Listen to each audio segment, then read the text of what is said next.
Good evening, friends. Good evening, sir. Good evening, sir. नमस्ते sir. Good evening sir. Good evening, good evening. कैसे हैं सब लोग? Sir बढ़िया है। नमस्ते सर। नमस्ते बढ़िया। नमस्ते नमस्ते। कल की क्लास कुछ आप लोगों ने देखी कि नहीं?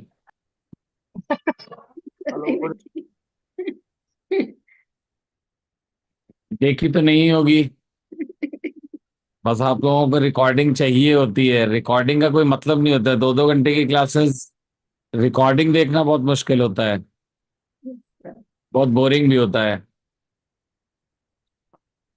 एक तो थ्योरी की क्लास है पूरी पूरी, तो थ्योरी में तो काफी बोरिंग वैसे ही हो जाता है। ऊपर से आप लोगों को रिकॉर्डिंग देखनी हो तो वो और भी बोरिंग है। तो क्या इस बोरिंग क्लास को बोरिंग तरह से चलने दें, लॉन्ग में डिटेल में, या शॉर्ट करके पैटर्न्स पे जल्दी आ जाए? स्टार्ट कर दीजिए सर, मीन्स बोर नहीं नहीं लगेगा। नहीं सर, नहीं। We need it. वो इन डिटेल चाहिए। इंटरेस्ट बरला। सर क्लियर तो इसी से ही होगा ना। पूरा, शॉर्ट से क्लियरिटी थोड़ी आएगी। हाँ, पूरे में कराने में पूरा आपको डिस्क्रिप्शन के साथ मिल रहा है, और शॉर्ट में जाएंगे तो फिर पैटर्न्स पे आ जाएंगे। पैटर्न वो सिर्फ हेडिंग्स आएंगे और हेडिंग के साथ क्लैरिटी नहीं आएगी। यस, तो लॉन्ग क्लैरिटी चाहिए तो फिर आप लोगों को थोड़ा सब्र रखना पड़ेगा, थोड़ा बोरियत भी झेलना पड़ेगा। नहीं सर, बोरियत जब पढ़ रहे हैं तो फिर बोरियत क्या। थ्योरी है, कंप्लीट थ्योरी, थ्योरी। थ्योरी के बाद, थ्योरी करने के बाद ही इंसान प्रैक्टिकल कर सकता है। कि थ्योरी के बिना प्रैक्टिकल कैसे करेगा वो। Yes, if he has a clear motive then he is able to do the practically. ज्यादा टाइम वेस्ट करते हुए स्टार्ट करते हैं सेकंड डे।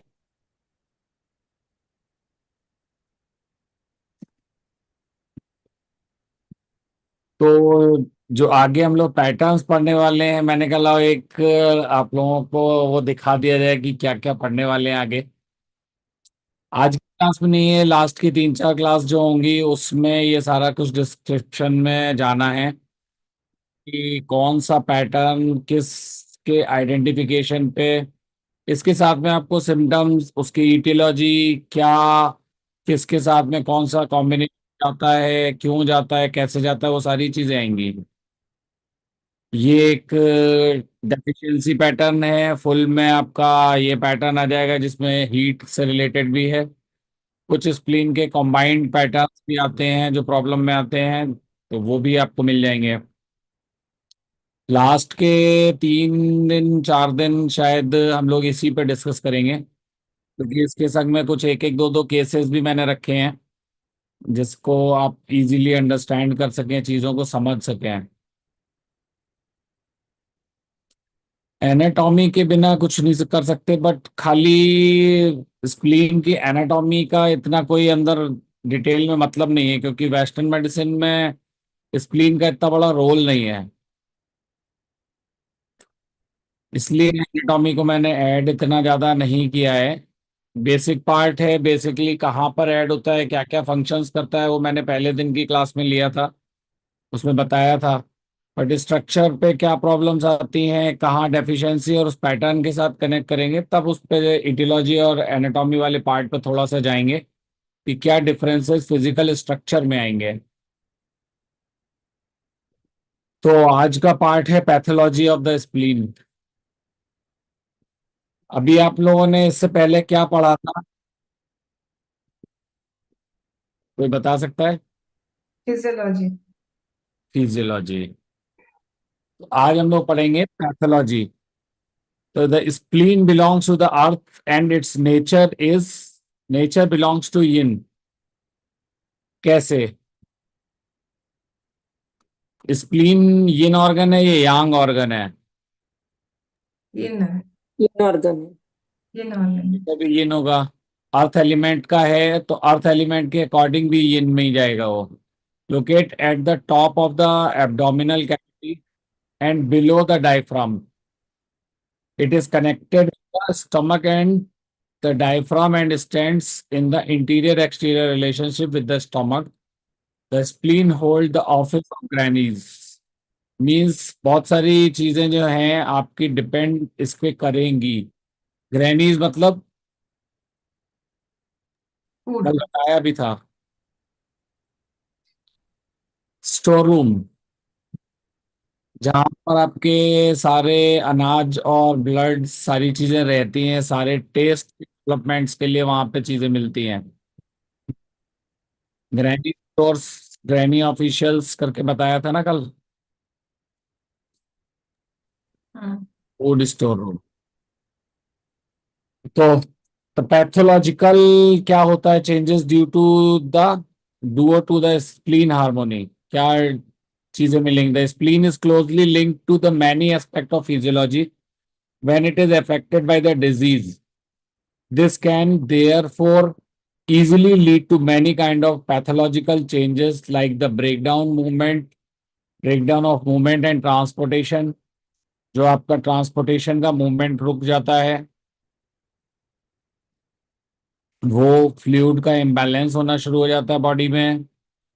ची डायनेमिक्स आपकी बदल जाती है, डिसऑर्डरिंग हो जाती है उनकी, इम्पेयर्ड इनसिक्योरिटीज आने लगती हैं, इम्पेयर्ड ब्लड का मूवमेंट होने लगता है, और माल न्यूट्रिशन जैसी प्रॉब्लम्स आपको मिलने लगती हैं। कैसे मिलती हैं इसके बारे में डिस्कस अभी हम लोग कर लेते हैं। क्या क्या कैसे कैसे होगा, कैसे ब्रेकडाउन मूवमेंट होगा, ट्रांसफॉर्मेशन ट्रांसपोर्टेशन से कैसे हम बचेगा। इसकी आवाज बंद करें।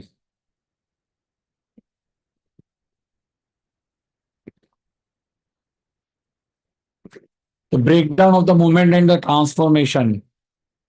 The spleen governs the movement and the transformation. It has the ability to digest, absorb, distribute the essence of the grains and water। जो हम लोगों ने अनाज खाया वो, और पानी जो पिया वो, and thereby nourish the whole body. इनसे वो पूरी बॉडी का नरिशमेंट निकालता है और पूरी बॉडी के नरिशमेंट को सप्लाई करता है। Various kind of diseases cause can lead to the failure of the spleen to move and transform, to disorder digestive functions, to the non-transportation of food, and to impaired distribution of essence। कोई चीज अगर आपकी जिस जगह पे पहुंचनी है वहां नहीं पहुंच पा रही है, ट्रांसपोर्टेशन ट्रांसफॉर्मेशन नहीं हो रहा है, तो क्या होगा? This results to one tends to observe such manifestations as the tryptoid intake and absence of hunger, reduced eating, difficult transformation, distension and fullness in the stomach duct, and abdominal pain, abdomen, rumbling intestines, diarrhea, dysentery, sloppy stool, constipation, और the frequent urination. ये सारी ही चीजें जो हैं ये control होती हैं आपके ब्रेकडाउन मूवमेंट पे। जो स्प्लीन ब्रेकडाउन और मूवमेंट करके उनका ट्रांसपोर्टेशन ट्रांसफॉर्मेशन करता है, डाइजेस्टिव डिसऑर्डर बिगड़ने से ये सब चीजें बिगड़ सकती हैं। ये सारी चीजें हमारी कंट्रोलिंग भी स्प्लीन पे ही होती है। तभी अब अभी तक तो लग रहा था कि स्प्लीन के पास कुछ होता ही नहीं है, अब धीरे धीरे लगेगा सब कुछ स्प्लीन के ही पास होता है। बाकी ऑर्गन्स क्या करते हैं? ये सारी ही चीजें हैं। अब डायरिया हो रहा है, स्लोपी स्टूल है, किसी को बार बार यूरिनेशन हो रहा है, थोड़ा थोड़ा यूरिनेशन हो रहा है, कुछ ना कुछ अंदर इम्पेयरमेंट आया है जिसकी वजह से ये प्रॉब्लम आ रही है। तो फ्लूइड इम्बैलेंस कैसे होगा? While the spleen moves and transforms the essence of grain and water, it simultaneously absorbs and distributes the fluid. This functions allows the water and the liquid to be distributed everywhere. सब जगह पे पानी का distribution proper होना, fluids का distribution. The five channels to work on tandem.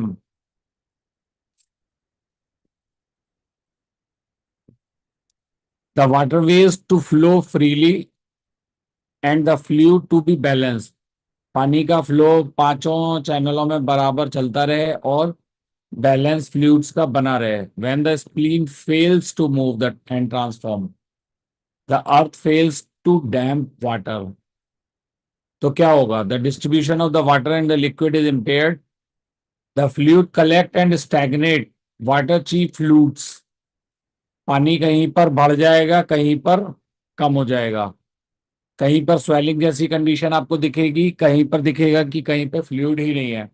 एंड्रेहम and the phlegm are engendered giving rise to the problem of the dampness and gathering. तो dampness आपकी create होना शुरू हो सकती है। इनफैक्ट अगर आपका स्प्लीन का फंक्शन प्रॉपर नहीं है तो सबसे पहला सिम्टम जो आपको मिलेगा वो मिलेगा ही आपको डैम्पनेस कलेक्शन से, क्योंकि डैम्पनेस कलेक्शन होगा या आपका फूड इनटेक प्रॉपर नहीं होगा, आपको भूख नहीं लग रही होगी। As a result, one tends to observe such manifestations as the damp turbidity, flame mucus, water, swelling, drum distension, obesity, cough, painting and vaginal discharge।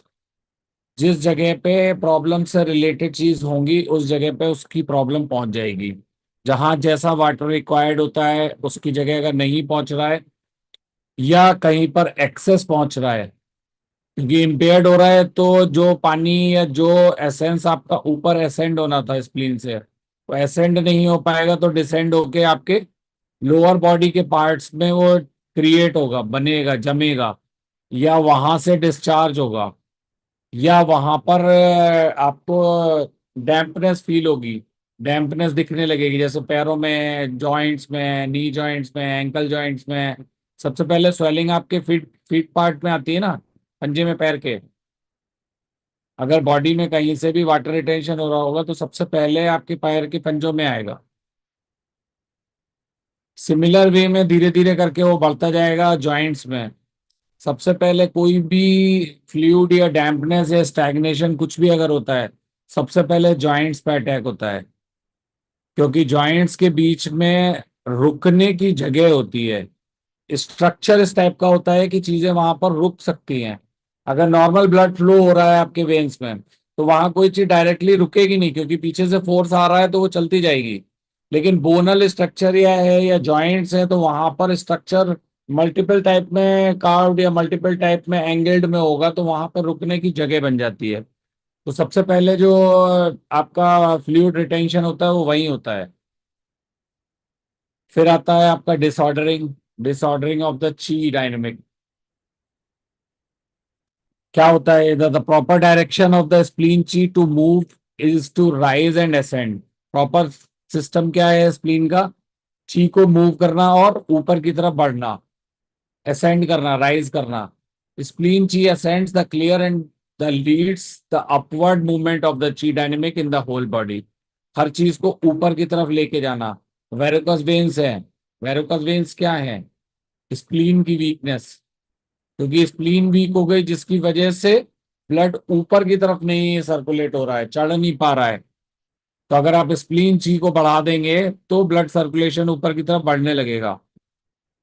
Complementing the function of the stomach chi to descend the turbidity, it constitutes the mainstay for regulating the ascending and the descending activities of the chi dynamic in the whole body. Parallelly stomach ची का काम जो है वो descend का है। तो descend करने में अगर वो टर्बिडिटी जो जो पार्ट हमारा क्लियर फ्लूइड नहीं है उसको अगर हमें आगे बढ़ाना है, उसके अंदर से एसेंस को एब्जॉर्ब करना है, क्लियर फ्लूइड चाहिए, उसके अंदर से ब्लड फॉर्म करना है, तो वो आपका कहाँ पर जाएगा?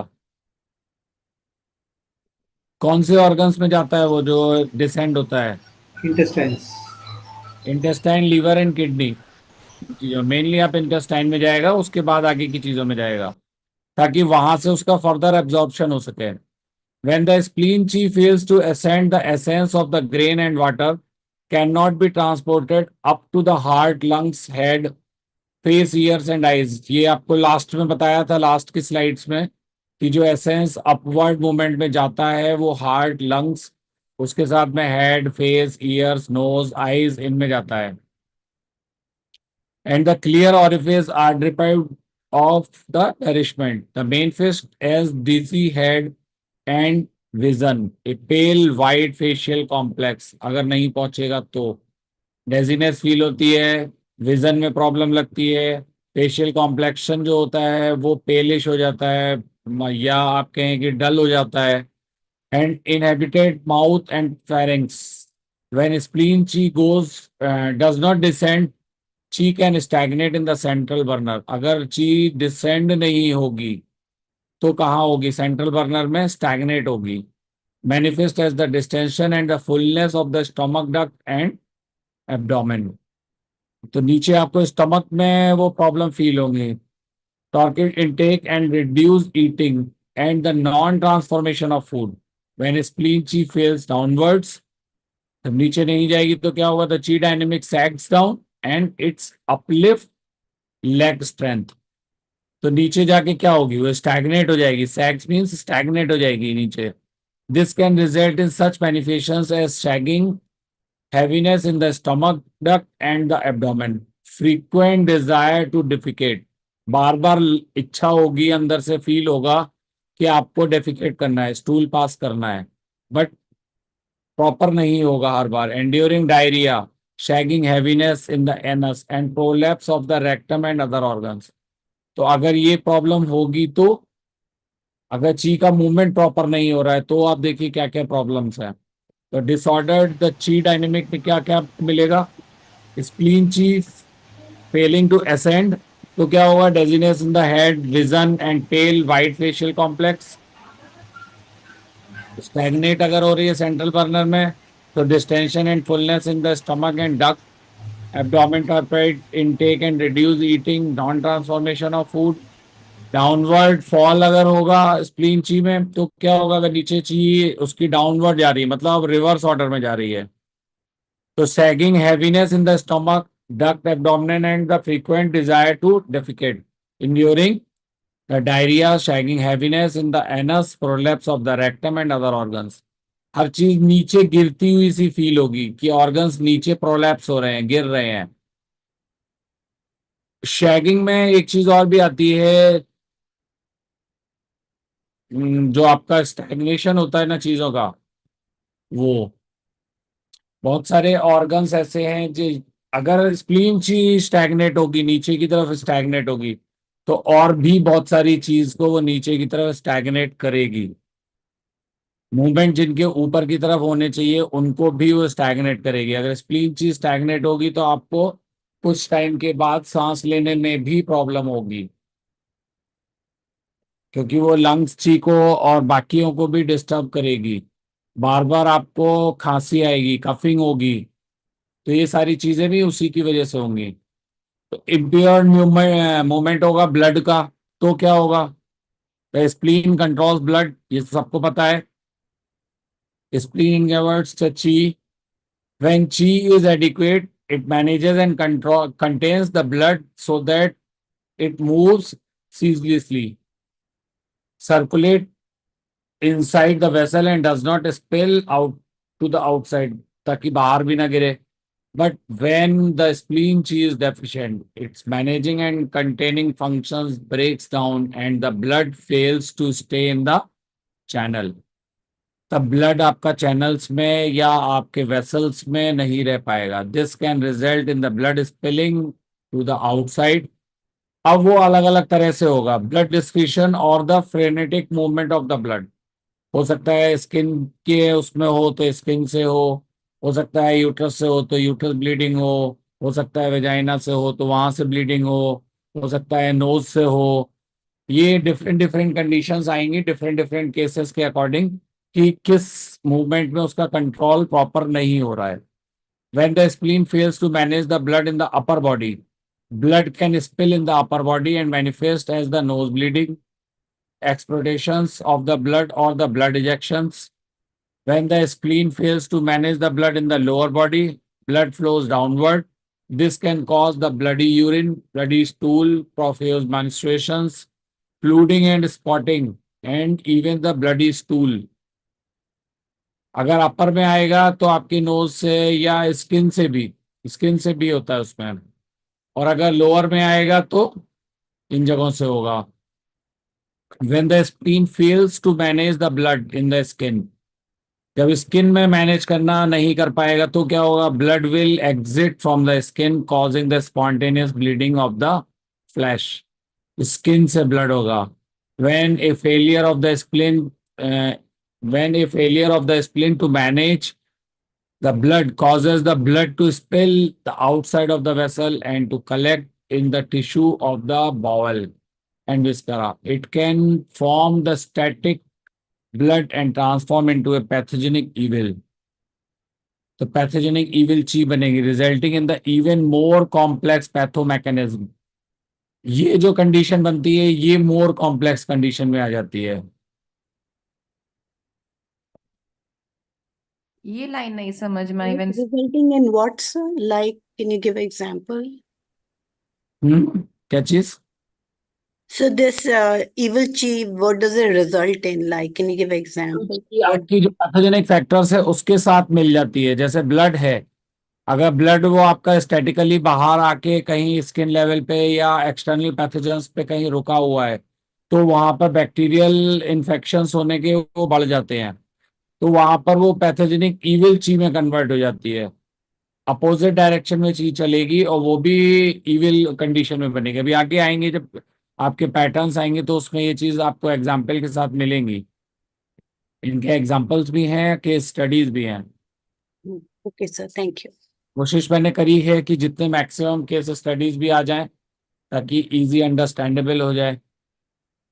ये पीछे वाली स्लाइड में जब spleen fails to manage lower, अगर ब्लड नहीं कंट्रोल कर पा रही है तो फ्लडिंग एंड स्पॉटिंग कैसे हो सकता है? मतलब स्पॉटिंग तो bloody urine, bloody stool, profuse menstruation, flooding ये समझ में आ गया, पर स्पॉटिंग कैसे होगा? अगर एक जगह पे ब्लड जहां पर नहीं होना चाहिए वहां है और जहां होना चाहिए वहां नहीं है, कंट्रोलिंग करना है, उसको पहुंचाना, सपोज करिए वो आपके यूट्रस पे पहुंचना है और यूट्रस पे नहीं पहुंच पा रहा है ब्लड और वो ब्लड कहीं पे रिडायरेक्ट हो रहा है क्योंकि उसकी कंट्रोलिंग भी तो नहीं हो रही है। अगर वो रिडायरेक्ट कहीं और हो रहा है और जहां पहुंचना चाहिए वहां नहीं पहुंच रहा है तो क्या होगा? Sir is spotting it like होगी। कभी कभी यूरिन में ब्लड आता है ना, ऐसा है क्या सर? हाँ, कभी कभी जब आपको मेंस्ट्रुअल ब्लड ब्लीडिंग होनी चाहिए तो वहां से नहीं होता है और इनफैक्ट जब कंट्रोलिंग नहीं होती है तो और जगहों से भी ब्लीडिंग होने लगती है।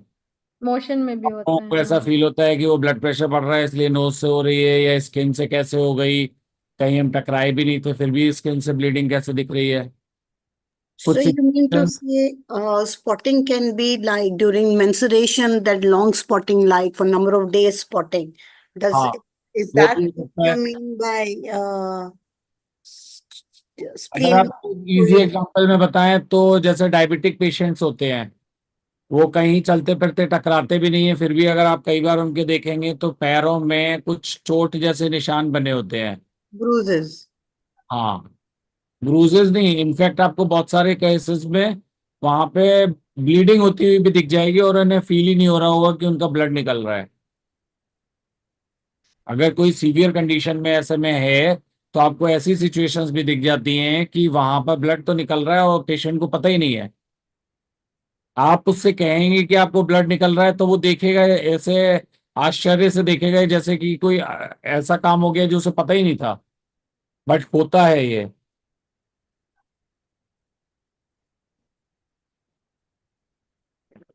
हाँ, नील भी पड़ जाता है। कई बार ऐसा होता है कि आप कोई चीज से टकराए भी नहीं तो भी नील पड़ गए, या किसी ने आपको कस के पकड़ लिया, केवल आपको हाथ में आर्म्स पे कस के दबा लिया ऐसे करके और थोड़ी देर दबा के ही रख लिया तो आपका यहाँ पे प्रोफ्यूरा बन जाता है।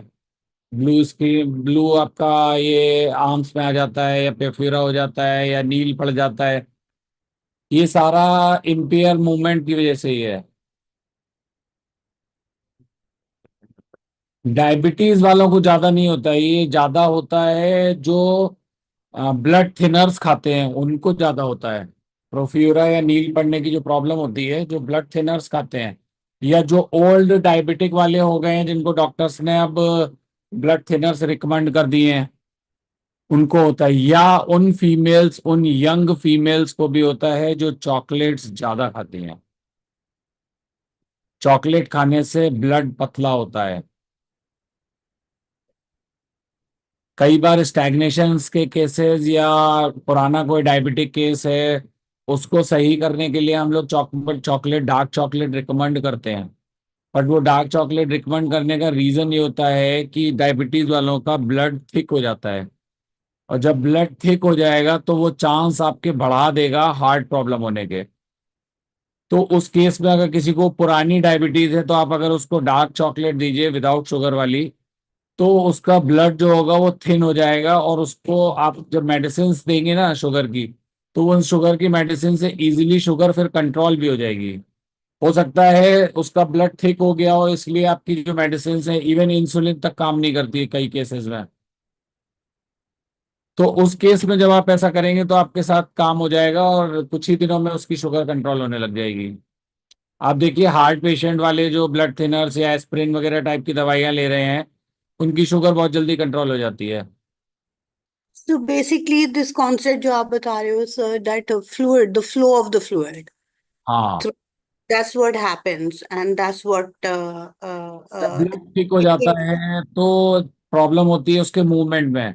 जब ब्लड थिन हो जाता है तो इजीली ट्रैवलिंग ट्रांसपोर्टेशन होना शुरू हो जाता है उसका, और सभी जगहों पे जब पहुंचने लगेगा तो उसकी जो वर्किंग हो रही थी जो नहीं हो पा रही थी थिकनिंग की वजह से, वो होने लगती है और काम इजी हो जाता है और चलने लगता है, सारी चीजें नॉर्मल हो जाती हैं फिर।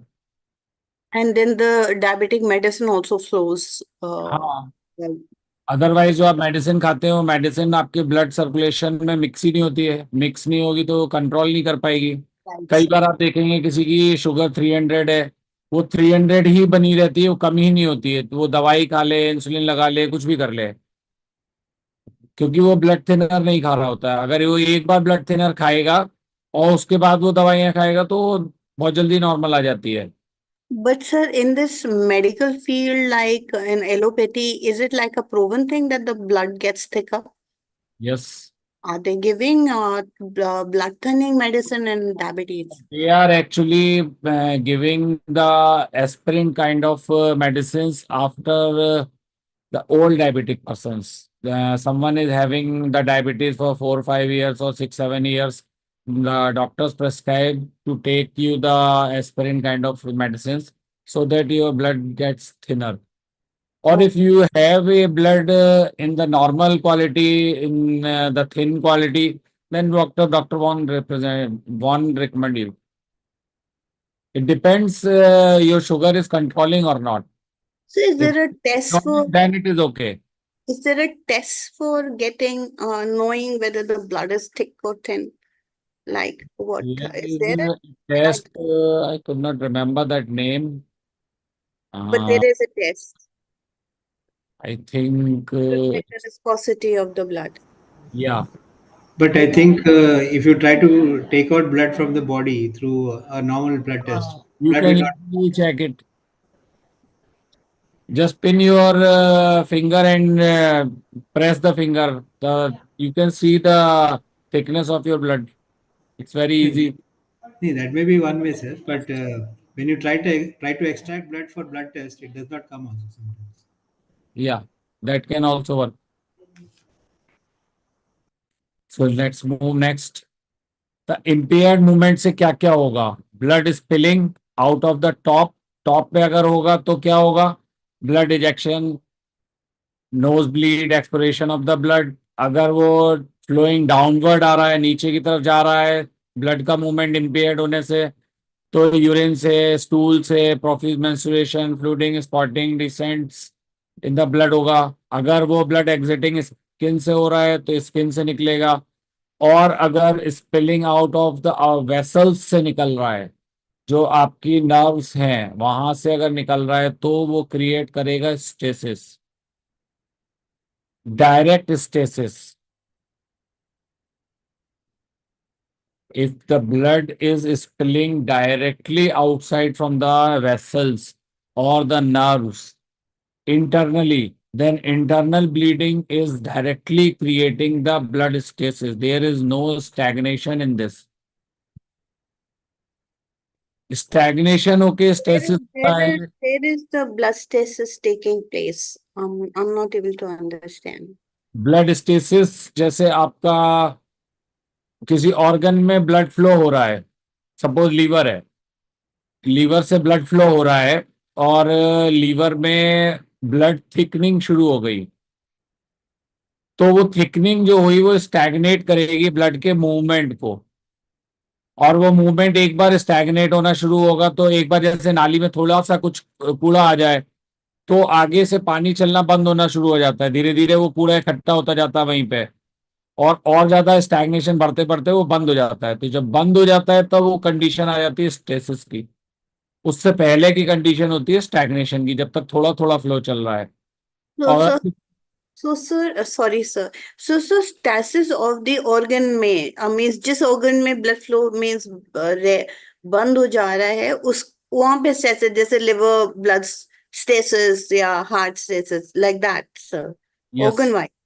Okay. यस, वो Thank you sir. आपका होगा जब आपके ऑर्गन्स लेवल पे होगा। अगर वो ब्लड आपका वेसल्स से निकल रहा है, मतलब आपके नर्व्स वगैरह से अगर कहीं से अंदर से लीकेज हो रहा है, स्पिलिंग आउट है ना यहाँ पर, जो तीसरा चौथा कंडीशन है, blood spilling to the outside of the vessel, बाहर निकल रहा है, तो वो जम जाएगा जहां पर भी, वहां पर प्रॉब्लम करेगा। और इसका सबसे अच्छा एग्जाम्पल जो होता है ना, वो एक एंड्रोमेट्रिसिस में होता है। एंड्रोमेट्रिसिस के केस में जो मेंस्ट्रुअल ब्लड होता है वो ओवरीज के बाहर की स्किन पे जमना शुरू हो जाता है, और वो ऊपर की तरफ से इम्पैक्ट करता है अंदर की स्किन को, और उसकी वजह से बहुत सारी प्रॉब्लम्स क्रिएट होती हैं। कभी आपको गायनेकोलॉजी का पार्ट कुछ पढ़ाऊंगा तब आप लोगों को डिटेल में बताऊंगा कि कैसे होता है वो। अदरवाइज आपको बहुत रेयर ही मिलता है ये चौथा पार्ट, कि वेसल से स्पिल हो बाहर।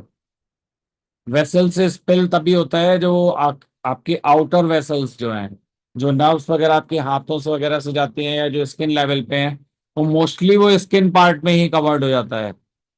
बट ये वाले में जो ब्लड स्टेसिस की बात कर रहे हैं, ये ज्यादातर आपका फीमेल केस में ही आपको मिलेंगे। बहुत सारी स्प्लीन की कंडीशंस जो हैं वो आपको स्प्लीन फीमेल्स में ही मिलती हैं, मेल्स के केस में कम मिलती हैं।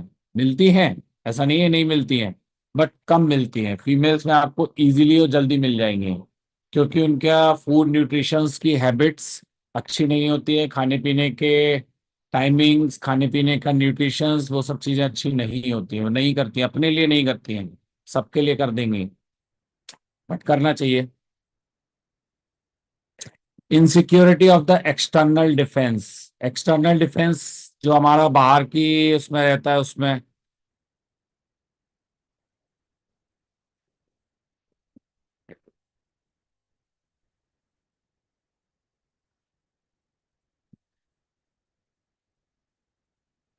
आपको जब डाउट हो आप क्वेश्चंस पूछ सकते हैं, नहीं तो चैट बॉक्स में डाल सकते हैं, नहीं तो लास्ट में पूछना चाहें तो लास्ट में भी पूछ लें। लेकिन हमारा मानना ये होता है पहली क्लास से कि जहां पर आपको डाउट है आप वहीं पे पूछ लें। अगर डाउट्स आप आगे लेके जाएंगे ना तो आप आगे की क्लास में कुछ नहीं समझ पाएंगे, आप अपने डाउट्स पे ही अटके रहेंगे। तो मेरे जितने पुराने स्टूडेंट्स हैं सब जानते हैं, जिसको जहां डाउट होता है वहीं पूछता है। डाउट्स को कैरी करके नहीं चलना है, वहीं का वहीं क्लियर करके चलना है। There is a quote from the ancient text states, the spleen constitutes defense. Another text contains the following statement: when the spleen is strong in 4 seasons, the body does not contract evil.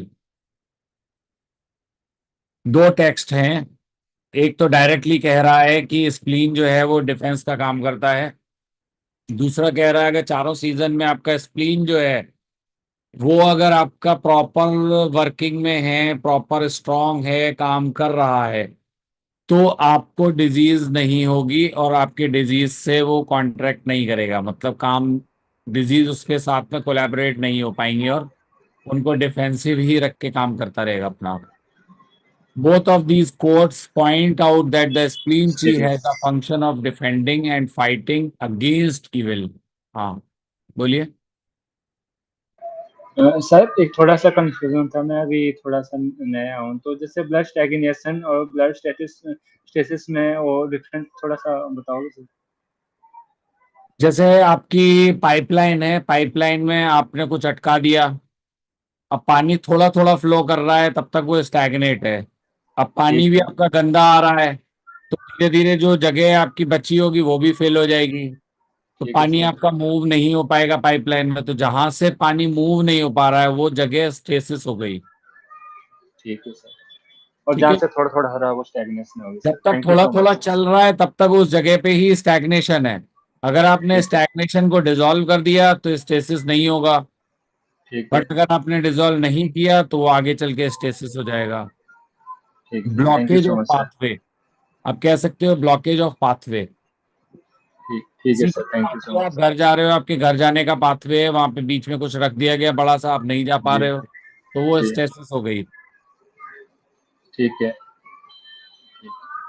ठीक है, तो spleen का काम है continuous fighting against the evil. Evil जो आपका है mostly pathogen factors है, बट पैथोजन फैक्टर्स से, इविल से अगर स्प्लीन फाइट करता है तो मतलब स्प्लीन ही तो कल्प्रेट है।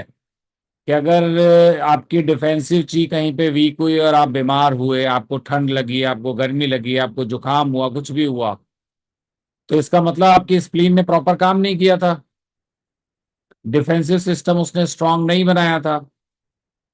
तो अगर हमें अपनी बॉडी का डिफेंसिव सिस्टम स्ट्रांग बनाना है तो हमें काम तो स्प्लीन पे ही करना है ना।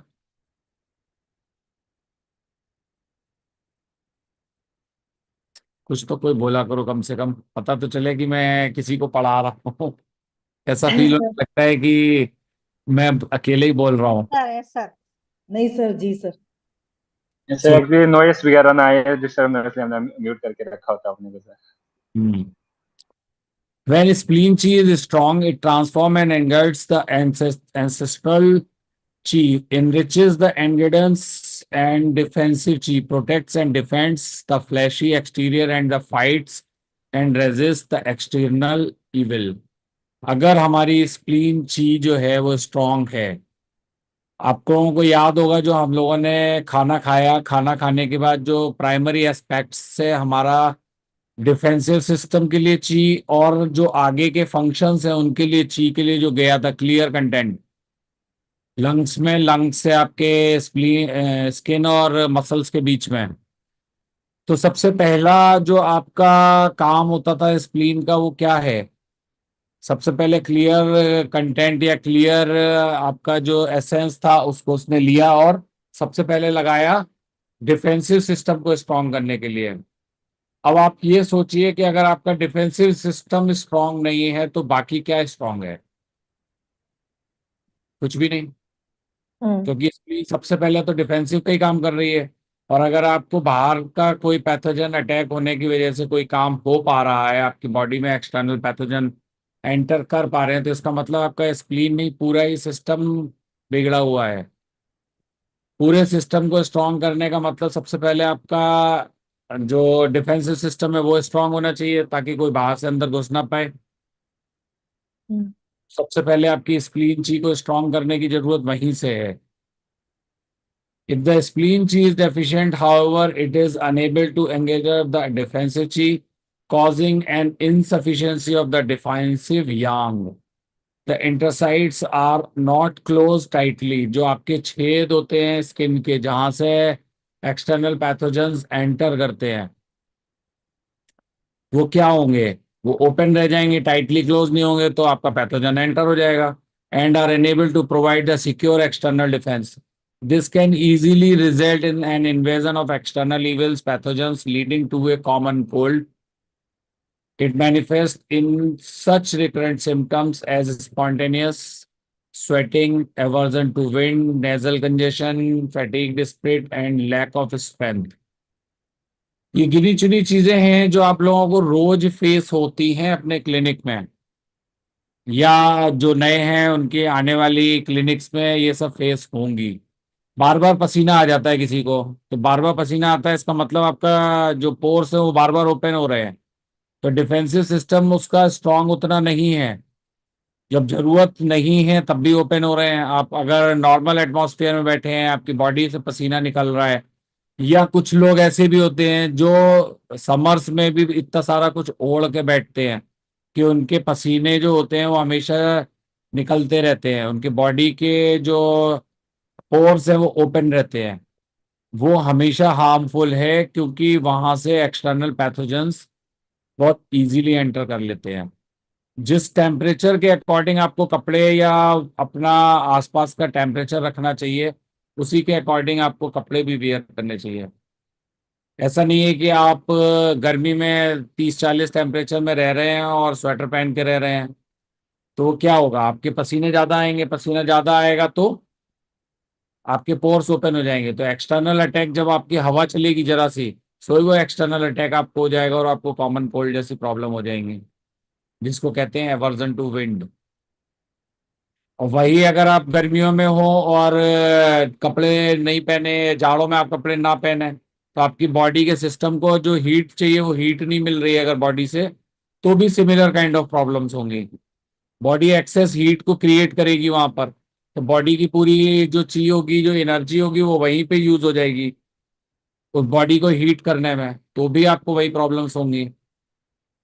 तो जैसा टेम्परेचर हो क्लाइमेट का आपके आसपास के सराउंडिंग्स में, उसके अकॉर्डिंग आपको वियरिंग्स भी करनी चाहिए। At the same time the insufficiency at the source of transformation causes the chi and blood to be depleted।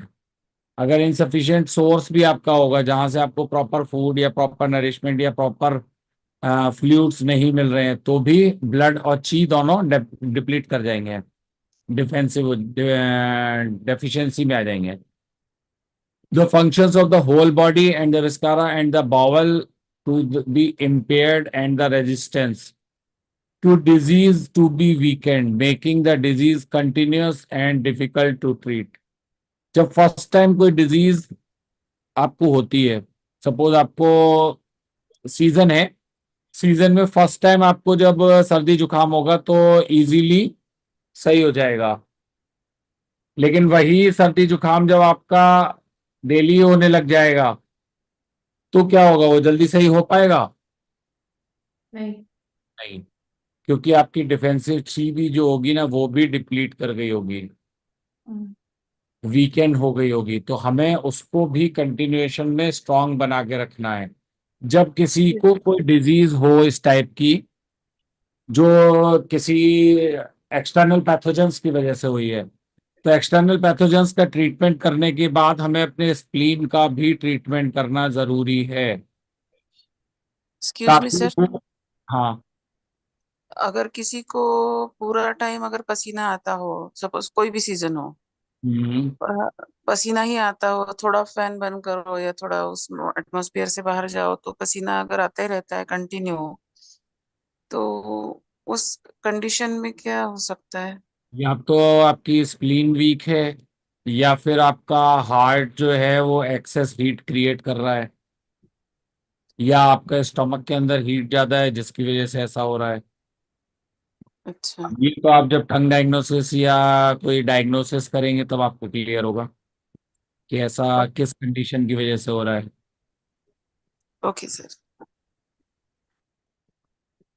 और सर जिनको बिल्कुल पसीना नहीं आता उनकी भी स्प्लीन वीक होती है क्या? नहीं, उनकी स्प्लीन तो एक्सेस स्ट्रांग हो गई। तो वो पसीना ना आना भी तो प्रॉब्लम क्रिएट करता है। हाँ, तो कोई भी चीज की एक्सेस कंडीशन भी तो प्रॉब्लम होती है। उसमें वो फिर क्यों होता ये है सर? डेफिशिएंसी पढ़ रहे हैं, डेफिशिएंसी के बाद एक्सेस भी आएगा, तो आपका क्वेश्चन ऑटोमेटिक रिजॉल्व हो जाएगा उसमें। Okay sir. ठीक है। जी सर, थैंक यू। जो मेन प्रॉब्लम सबसे बड़ी स्प्लीन के प्रॉपर फंक्शन ना करने से होती है, that is the malnutrition. The spleen is the root of the acquired post heaven constitution and the source of the chi and blood formation. यहीं से सारी चीजें क्रिएट और सारी चीजें बन रही हैं। It is able to engender the chi and blood and the fluid to convert kidney essence to enrich the spirit chi and to nourish the whole body। जो आपका पोस्ट हेवन और प्री हेवन माल nutrition की वजह से जो चीजें मिली हैं, बनी हैं, जो स्प्लीन से बनी हैं, अगर उस फूड में आपकी किडनी एसेंस की चीजें भी मिक्स हो जाएंगी तो प्रॉपर बॉडी का नरिशमेंट मिलता रहेगा। लेकिन अगर ये नहीं होगा तो when the spleen chi is damaged, the source of engendering the transformation is deficient। तो जो कन्वर्जन हो रहा है हमारे फूड का वो भी डेफिशिएंट हो जाएगा। तो क्या होगा? As a result the organ lacks the provision of such fundamental substance as chi and blood, spirit and fluids. तो जो हमारी मेन फंडामेंटल सब्सटेंसेस हैं, chi, blood, spirit, fluids, essence, वो वीक हो जाएंगे। The function and the activities of the bowel and the viscera are impaired and the whole body presents with the nutritional insufficiency। पूरी body में ही हमें nutrition deficiency मिलेगी। और बहुत बार आपको ये फीमेल्स में मिलती है, या फीमेल गर्ल चाइल्ड्स में। अगर आप कहीं गांव टाइप की जगहों पे जाएं जहां पर थोड़ा सा पुअरिटी हो, तो वहां आपको बहुत इजीली मिलती है ये चीजें। खाते हैं बट उस खाने में न्यूट्रिशन वैल्यूज नहीं है। पेट तो भर रहा है बट न्यूट्रिशन नहीं मिल रहा है। तो वहां पर ऐसी चीजें होती हैं। This leads to the symptom of deficiency such as emaciation of the body, fatigue, spirit and the lack of strength, shortage of chi, laziness to speak, fatigue and solemness, heart palpitation, insomnia and pale white and lusterless facial complex। Face पे भी कोई glow नहीं मिलेगा। कई बार ये चीजें आपको बहुत अमीर लोगों में भी मिलती हैं। वहां क्यों मिलती हैं? क्योंकि वो हमेशा डाइटिंग के पीछे भागते हैं, वो न्यूट्रिशन चीजें खाते ही नहीं है, इसलिए मिलती हैं उनके में। क्योंकि न्यूट्रिशन चीजें खाने से उन्हें लगता है उनका वेट बढ़ जाएगा, वो मोटे हो जाएंगे। तो वहां पर भी ये आपको बहुत मिल जाएगा। जरूरी नहीं, लेकिन जो लस्टरलेस फेशियल कॉम्प्लेक्शन मिलेगा ना, वो यहीं पे ज्यादा मिलेगा। वो हमेशा मेकअप तो करते रहेंगे बट मेकअप के अंदर का जो ग्लो है उसके पीछे नहीं जाएंगे। अगर कोई अपने स्प्लीन का प्रॉपर वे में ट्रीटमेंट करता है, बहुत छोटे छोटे से ट्रीटमेंट है स्प्लीन के, अगर कोई lustreless is a glowing, skin की नेचुरल ग्लो जो होता है वो उसको कहते हैं, जो आपकी स्किन में दिखाता है कि आपका ब्लड डेफिशिएंट नहीं है, फेस पर प्रॉपर ग्लो दिखना, दैट। तो अगर आपको ग्लो नहीं दिख रहा है, लोग कॉस्मेटिक्स करने जाते हैं, पार्लर जाते हैं, लेकिन अगर वो अपनी स्प्लीन पे काम कर लें तो मोर देन 60% काम उनका जो पार्लर में होता है वो ऑटोमेटिकली फेस पर अपने आप आ जाएगा, बिना कोई एक्स्ट्रा एफर्ट के। स्प्लीन को ट्रीट कर लें और स्प्लीन के अकॉर्डिंग कुछ फूड है उनका इनटेक भी कर लें। खाली डाइटिंग करने से ही नहीं काम होता है, ठीक है। कॉस्मेटिक का एक बहुत इंपॉर्टेंट पार्ट है ये स्प्लीन। केवल अगर आपने रेगुलर मोक्षा भी किया है, ST36, स्प्लीन 6 या नेवल मोक्षा, तो भी आपकी स्किन और आपका फेस ग्लो करने लगेगा। क्योंकि आप कॉस्मेटिक अगर जाके कराएंगे या पार्लर जाके कोई चीज कराएंगे तो आप होल बॉडी नहीं कराते, आप केवल फेस कराते हैं। सर स्प्लीन नेवल करेंगे, मोक्षा स्टिक से कर सकते, नहीं तो साल से करना। सॉल्ट मोक्षा भी कर सकते हैं नेवल पे, या आप बॉडी के पार्ट्स पर जो स्प्लीन के पॉइंट्स हैं उन पर आप स्टिक मोक्षा भी कर सकते हैं। नेवल में सर।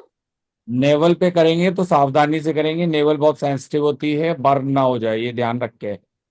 ओके, साल से तो कर सकते ना सर हाँ, नेवल। सॉल्ट से कर सकते हैं, सॉल्ट से कर सकते हैं, उसमें कोई प्रॉब्लम नहीं है। बट डिपेंड करता है, अगर आपको नहीं आता है तो आप डायरेक्ट मोक्षा भी कर सकते हैं, बट थोड़ा डिस्टेंस रख के। ओके, और एनीवन कैन डू सर, या anyone can do. Any conditions. There is no specific condition. Thanks. Anyone who wants his face to be glowed, then, and not only the face, the whole body,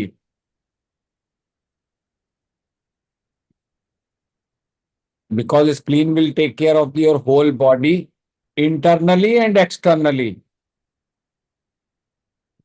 Also your organs also get those nourishments.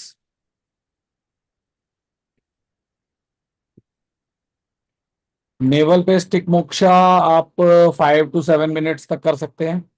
अगर आप salt moksha कर रहे हैं तो मोक्षा कोन बना के कर सकते हैं, 3 to 5 कोन्स आप यूज कर सकते हैं एट ए टाइम।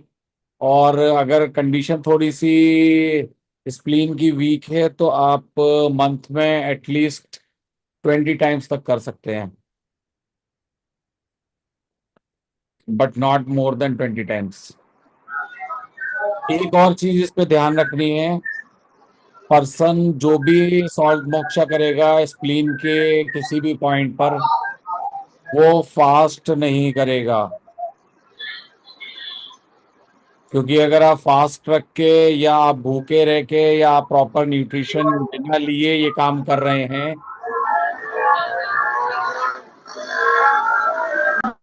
अगर आप ये काम बिना लिए कर रहे हैं तो आपको वीकनेस फील होगी। सर सॉल्ट मोक्षा जो करना है वो सॉल्ट को हीट करके नेवल के ऊपर रखना है। No no no no, salt moxa में सॉल्ट को हीट नहीं करना है। मोक्षा के तो ऊपर नेवल के ऊपर नॉर्मल आप सॉल्ट रखेंगे, 1-2 चम्मच 3, हाँ उसके ऊपर मोक्षा का कोन बना के रखेंगे, उस कोन को बर्न करेंगे। और ओके जब वो नीचे पहुंचेगा, पेशेंट को थोड़ी सी हीट फील होना शुरू होगी तो उसको हटा लेंगे। ओके। और ऐसे ही स्प्लीन के पॉइंट्स के ऊपर भी करें? स्किन के पॉइंट्स पे आप निडिल लगा के, निडिल में मोक्षा लगाकर भी कर सकते हैं, या हाँ आप स्टिक मोक्षा कर सकते हैं उस पॉइंट पे, स्टीम मोक्षा। स्टिक लगा के कर सकते हैं। Okay sir. सर जैसे किसी की नाभि नहीं दिखती है, मिलती नहीं है टच करने पे भी, तो नाभि नहीं दिखती, नाभि तो सबकी दिखती है।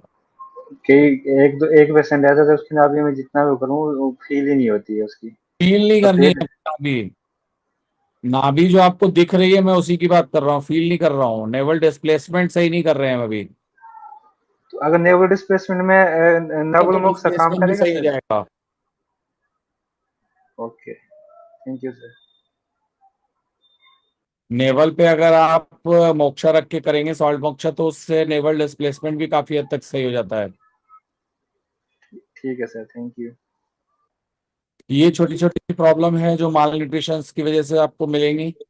पेल lustreless face, emaciation of the body, fatigue spirit, shortage of chi, fatigue, solemness, heart palpitation, insomnia.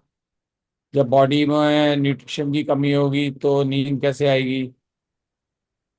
Sir फिर SP3 पे मोक्षा कर सकते हैं, बिकॉज मेन पॉइंट बोलते हैं SP3 को। SP3 पे आप मोक्षा नहीं कर पाएंगे, क्योंकि वो पेनफुल पॉइंट होता है। अगर आप उस पर मोक्षा लगाएंगे तो भी प्रॉब्लम होगी। मोक्षा करने ओके के लिए आप ST36 यूज करिए, SP6 यूज करिए। Okay sir, thank you. Hmm. Sir, on the navel, if you use moksha stand, how long we can keep, sir?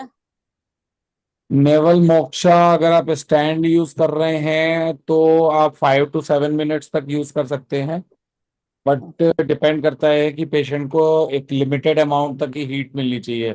Excess heat अगर आपके स्टैंड से भी मिल रही है तो वो भी हार्मफुल है फिर There उससे। also we have to use salt, sir. जी There also we should put salt on the navel. हाँ, you can put, Okay, sir. Thank you, sir. but if you put the ginger or garlic paste, it will also give the heat. Okay.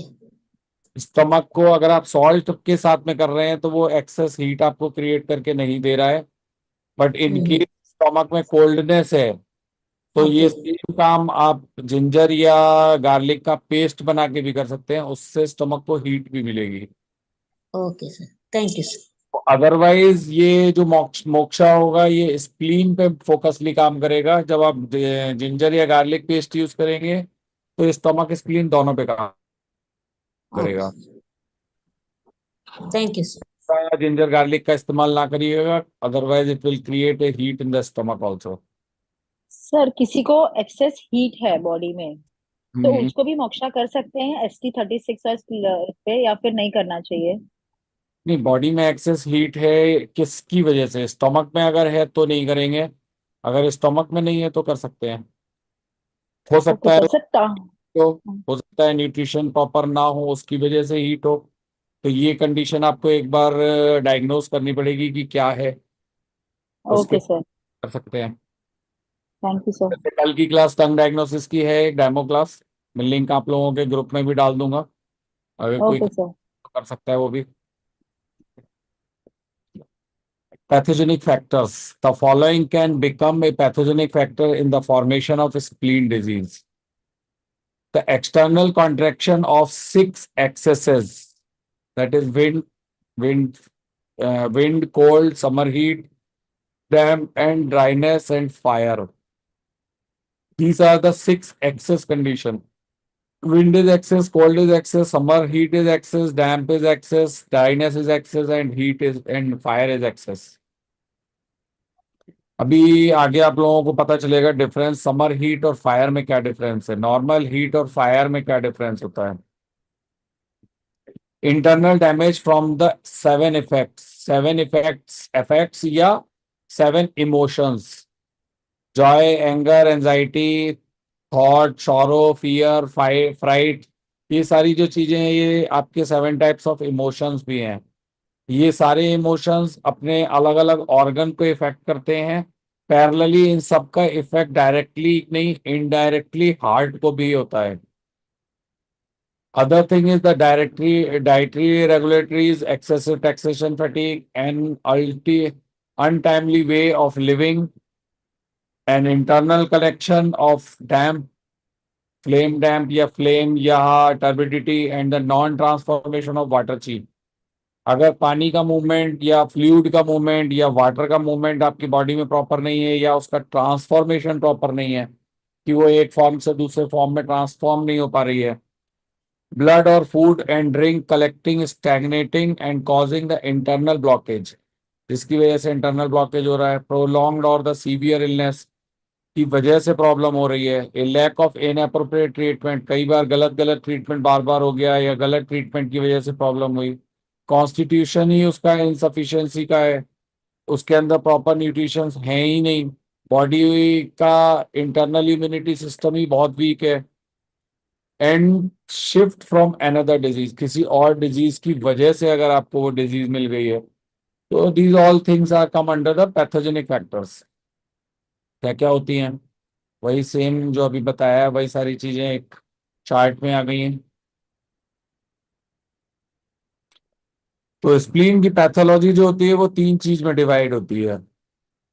They are, spleen की pathology कहती है deficiency, excess and then the yin fire,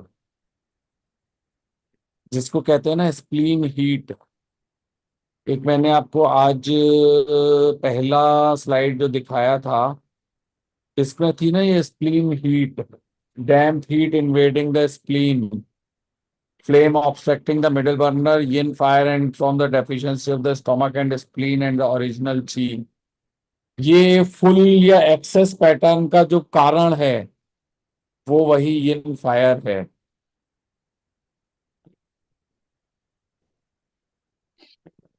इसको अभी अभी हम लोग discuss करेंगे। 5 minute का एक ब्रेक कर लिया जाए, कल तो मैं भूल ही गया था।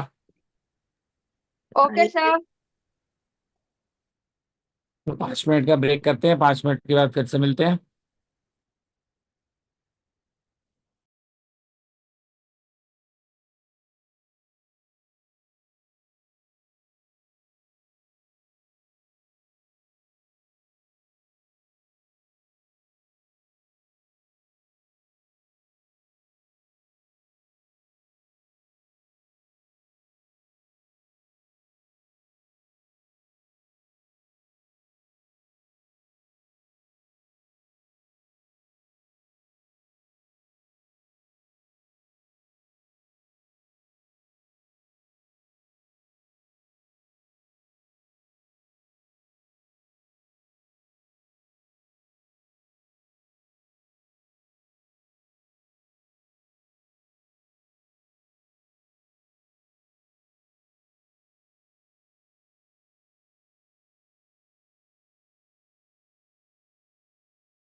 So welcome back.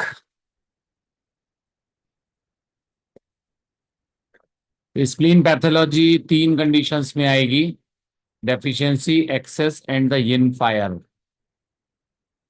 तो पहले डिस्कस करेंगे डेफिशिएंसी।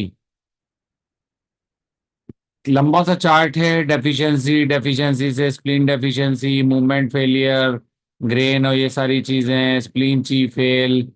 यांग में जाएंगे तो ग्रेन और वाटर के फेल से होगा, यिन में जाएंगे तो ब्रेकडाउन मूवमेंट और ये सारी चीजें आएंगी।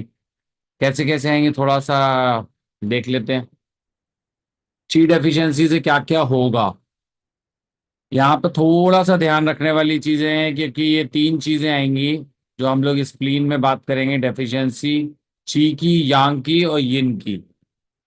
तो जब ची की डेफिशिएंसी की बात करेंगे तो हमारा स्प्लीन डेफिशिएंसी जब आएगा, मूवमेंट फेलियर होगा ची से। उससे क्या होगा, ग्रेन वाटर मूवमेंट फेलियर होगा या वाटर डैम्प होगा, डंप हो जाएगा, फेलियर ट्रांसफॉर्म हो जाएगा। अगर ये होगा तो स्प्लीन डेफिशिएंसी और विद द डैम्पनेस कलेक्टिंग इकट्ठी होगी। स्प्लीन में अगर यहाँ पर डैम्पनेस की कंडीशन क्रिएट होगी तो deficiency causing the flame, spleen की डेफिशिएंसी से फ्लेम क्रिएट होगा, स्प्लीन की डेफिशिएंसी से वाटर स्वेलिंग होगी मतलब सूजन जो आएगी जिसमें पानी पानी जैसा भरा हुआ फील होगा। सिमिलर वे में अगर ची फॉल होती है तो क्या होगा, spleen chi falling to bear upward, central burner chi stagnation होगा, falling of the chi dynamic होगा। जब फेलिंग ऑफ कंट्रोलिंग ब्लड होगा तो ब्लड कंट्रोल नॉर्मल की तरह होगा, ब्लड को कंट्रोल नहीं कर पाएगा। Spleen chi failing to provide the nourishment अगर नहीं होगा तो क्या होगा, इम्प्रॉपर नरिशमेंट मिलेगा बॉडी को, और बॉडी के साथ साथ ऑरिफिस को, या ची डेफिशिएंसी के साथ में हीट का इन्फ्यूजन होगा, हीट आएगी। यांग में जब जाएंगे तो नरिशमेंट टू द ओरिफिस। अभी इसके डिटेल्स मिलेंगे, अभी तो केवल आपको बाइफरकेट करके बता रहे हैं कि क्या क्या मिलेगा, किस किस को होने से क्या क्या मिलती हैं चीजें। क्या हम आइडेंटिफाई करेंगे, जैसे सपोज हमने इस पैटर्न में आइडेंटिफाई किया कि वाटर स्वेलिंग हो रही है, अगर कहीं पे हमें दिखा है स्प्लीन की डेफिशिएंसी से वाटर स्वेलिंग हो रही है तो ये डायरेक्ट दिखाएगा ये स्प्लीन ची की वजह से हो रही है। अगर सेंट्रल बर्नर में ची स्टैग्नेट हो रही है दैट मीन स्प्लीन ची फॉल हो रही है, नीचे की तरफ जा रही है, कंडीशन क्या है, स्प्लीन डेफिशिएंसी की। स्प्लीन ची डेफिशिएंसी क्रिएटिंग द स्प्लीन ची fall, creating the central burner chi stagnation. तो ये पाथवे समझने के लिए बनाया है कि कौन सी चीज से प्रॉब्लम, अगर कफ हो रहा है, स्प्लीन डेफिशिएंसी की वजह से कफ हो रहा है, तो उसका पाथवे ऐसे जाएगा। रीजन हमें ट्रीटमेंट जो करना है स्प्लीन डेफिशिएंसी पे ही करना है, लेकिन हम आइडेंटिफाई कर पाएंगे इस पैटर्न को कि ये ची डेफिशिएंसी का पैटर्न है, कंफ्यूज नहीं होंगे, क्योंकि वाटर स्वेलिंग का कारण ये होगा, लेकिन अगर आपको कहीं और कुछ और स्वेलिंग में दिख रहा है तो आप कुछ और कंडीशंस पे जाएंगे। इसको बाइफरकेट करने के लिए बनाया है। Right sir. यांग डेफिशिएंट है तो यांग डेफिशिएंट होगा तो क्या होगा, grain and water falling to move, तो फेलिंग टू मूव हो जाएगा। ग्रेन और वाटर्स जो होंगे, जो आपके न्यूट्रिशन फैक्टर्स और पानी का जो है वो उसका मूवमेंट बंद हो जाएगा। Water damp failing to transform, transform नहीं हो पाएगा। इम्पेयर्ड वार्मिंग, गरम गरम बॉडी का होना या ऑर्गन्स का होना या बार बार वार्म होना, ये प्रॉब्लम आएगी। तो आपको यांग पे जाना है कि कहीं पे ठंडा हो रहा है, कहीं पे गर्म हो रहा है, या गर्म नहीं हो रहा है। अगर गर्म नहीं हो रहा है तो दैट मीन्स कि स्प्लीन एक यांग ऑर्गन भी है। जब यांग डेफिशिएंसी आएगी स्प्लीन में, यांग ऑर्गन नहीं है, यांग डेफिशिएंसी आएगी तो क्या होगा,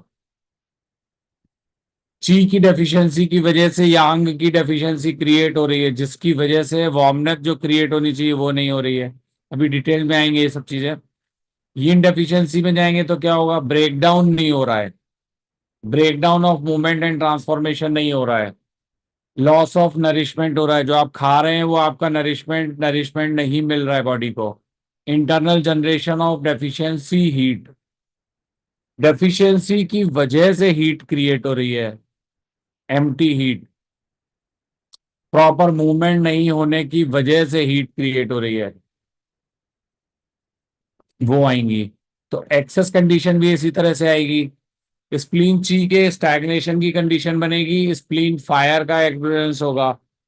कैसे होगा, स्प्लीन ची स्टैग्नेट कब होगी, जब आपके थॉट प्री ऑक्यूपेशन स्टैग्नेशन करेंगे, ची को कोल्ड डैम्प करेगा, फ्लेम टर्बिडिटी करेगी, फूड एंड ड्रिंक जो आप कोल्ड उसमें लेंगे उससे डैमेज होगी स्प्लीन, उसी वजह से स्टैग्नेशन होगा।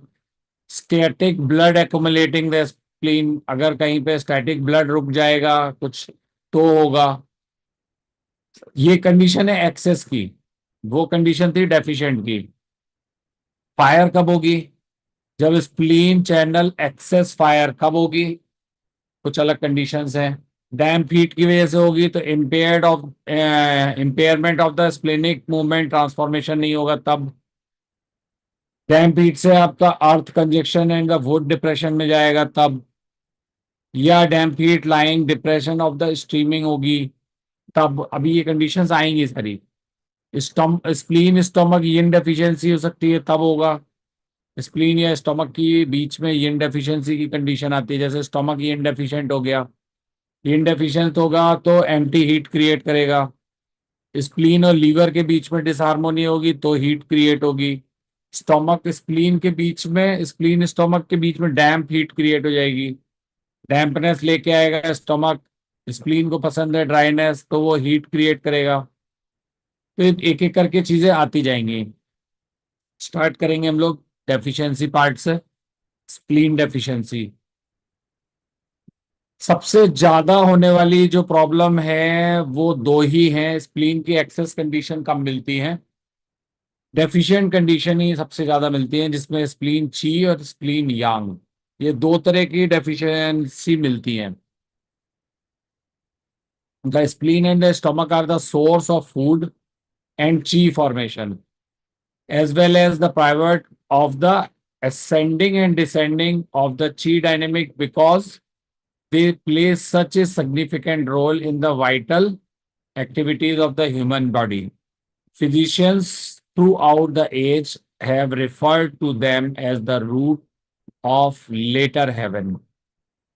Later heaven मतलब post heaven. Acquired constitution, जो हमारी बॉडी को मिला है उसके according. In the course of the vital activities, the pathological process, major damage to the chi, blood, fluid, or a disordered counterflow of the chi dynamics, ascending and descending, can influence the spleen and stomach function. Since this can result in the deficiency, emptiness, causing the harm to the spleen and stomach. अगर वो empty होगी, deficiency की condition से emptiness बनेगी, तो भी आपको harm करेगी स्टमक को। Many disease include the pathomechanism of the spleen disease deficiency. एक बुक है the treatise on the source of diseases. जब आप ये बुक पढ़ेंगे तो इसमें मिलेंगी बहुत सारी चीजें कि डिजीज के सोर्स क्या हैं। सर कौन से नंबर की है ये ट्रेटाइज? ये आपके संस्थान वाली ट्रेटाइज नहीं है, ओके। संस्थान में नाम है ट्रेटाइज। ये ಬೆಳಗ್ಗೆ ಅವಳು ಮಿಷ್ಟಿ ಮಾಡಿದ್ಲು ಏನೋ ನೆನ್ನೆ ನೋಡಿದ್ದೆ ಟ್ಯಾಕೋಸ್ ತರ ಅದನ್ನ ಅವಳು ಆಲೂಗಡ್ಡೆದ್ ಮಾಡಿದ್ಲು ನಾನು ತರಕಾರಿ ಹಾಕಿದ್ದೆ ಚೆನ್ನಾಗಿತ್ತು ಇದು ಆಲೂಗಡ್ಡೆ ನನಗೆ सर इसका आथर कौन है सर, सोर्स ऑफ डिसीज का? जब आप सर्च करेंगे बुक तो बुक भी मिल जाएंगी और ऑथर भी मिल जाएंगे। अभी आपको बीच बीच में नाम आते भी रहते हैं। Treatise on the source of disease, किसी डिजीज का सोर्स क्या है, states when the spleen and stomach are weakened by the deficiency, the hundreds of diseases will arrive like a swarm of bees. जब आपकी स्प्लीन और stomach week होंगे तो जैसे मधुमक्खियां या बर्रियां या मक्खियों का झुंड आता है ना डिजीज का, ऐसे ही आती हैं डिजीजेस भी। अभी आपको नाम मिल जाएगा इसी में कहीं ना कहीं, तो मैंने हटाना भूल ही गया होगा, तो आपको मिल जाएगा नाम, नोट कर लीजिएगा। From the perspective of the clinical practice, the pathomechanism of the spleen deficiency is exceptionally common, aggravating all the other diseases. Many pathogenic factors, such as the damage from the externally contracted the 6 excesses. सबसे पहले 6 excesses आ जाते हैं। फिर irregular food and drink की वजह से problem होती है। एक्सेसिव टैक्सेशन, ओवर वर्किंग करा देना किसी ऑर्गन की।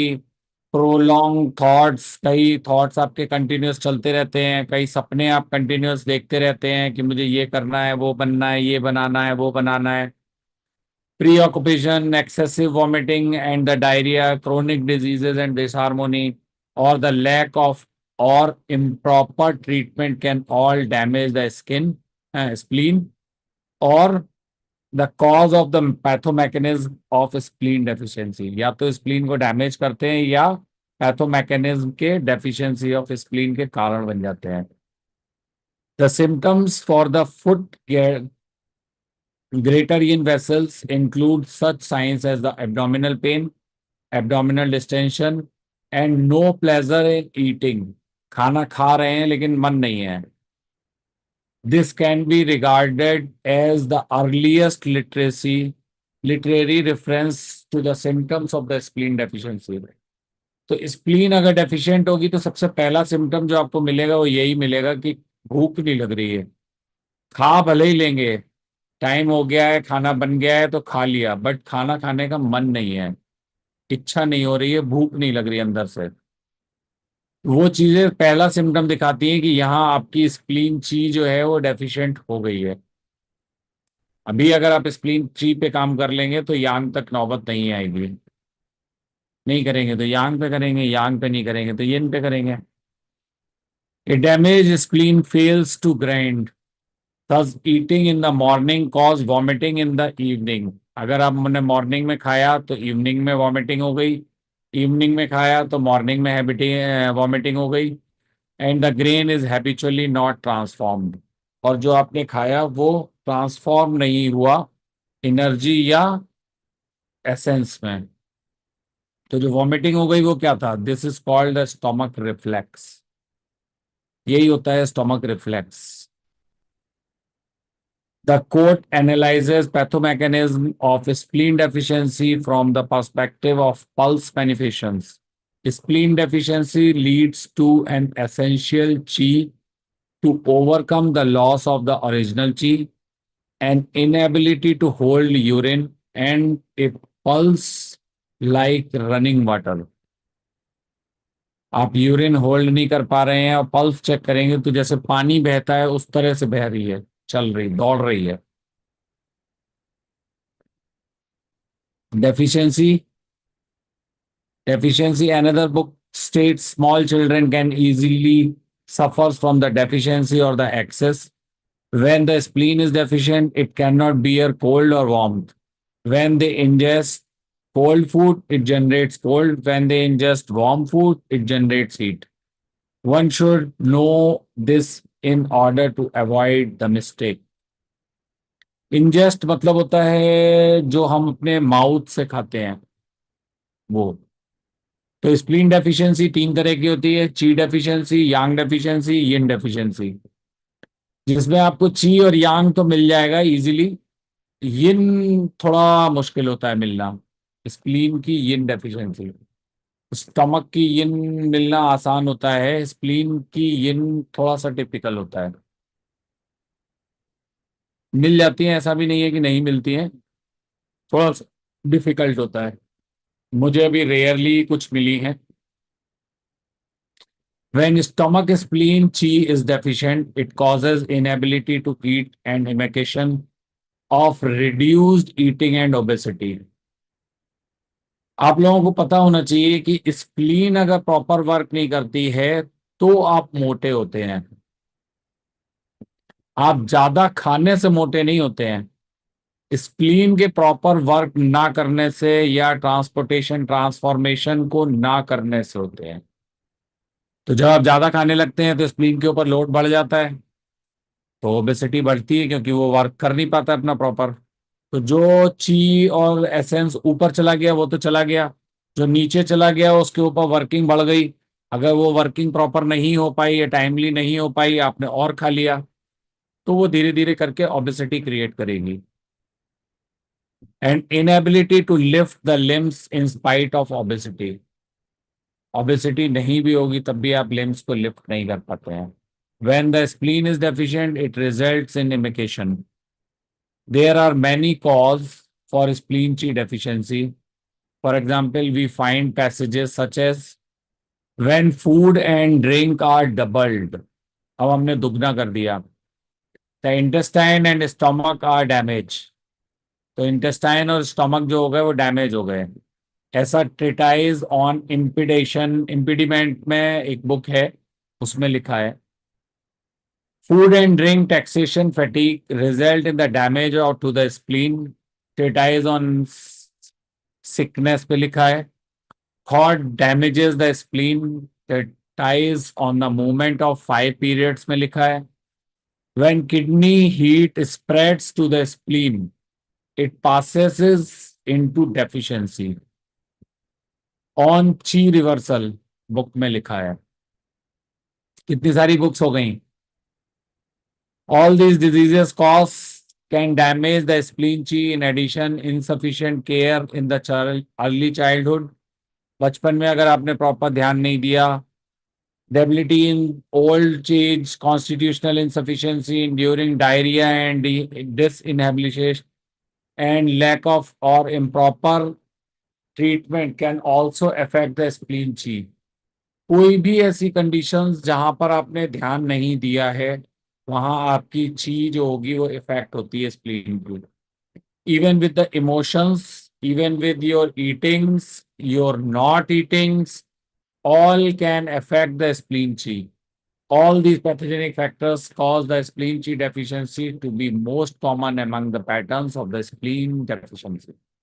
ये सारी ऐसी चीजें हैं जो स्प्लीन डेफिशिएंसी के कॉज बनती हैं, और इन कॉजेस के बनने से ही आगे स्प्लीन की और आगे और तरह की प्रॉब्लम्स क्रिएट होती हैं।